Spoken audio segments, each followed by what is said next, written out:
ইরানের নিহত সর্বোচ্চ নেতা আয়াতুল্লাহ আলী খামিনির দাফনকে ঘিরে নতুন নাটকীয় তথ্য সামনে এসেছে।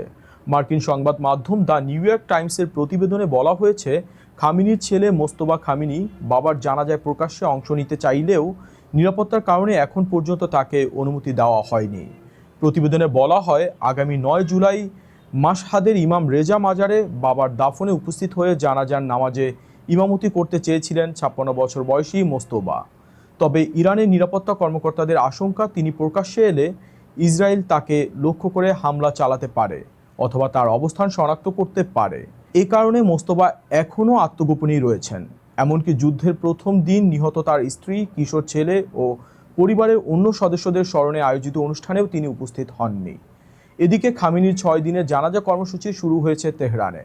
রাশিয়া, চীন, পাকিস্তান ও ইরাক সহ বিভিন্ন দেশের প্রতিনিধি দল এতে অংশ নিচ্ছে। পাশাপাশি হিজবুল্লাহ, হামাস, হুথি ও ফিলিস্তিনি ইসলামিক জিহাদের প্রতিনিধিরাও উপস্থিত রয়েছেন। সব মিলিয়ে খামেনির দাফনকে ঘিরে ইরানের নিরাপত্তা পরিস্থিতির চরম সতর্ক অবস্থা রয়েছে এবং পুরো মধ্যপ্রাচ্য পরিস্থিতির দিকে নজর রাখছে বিশ্ব।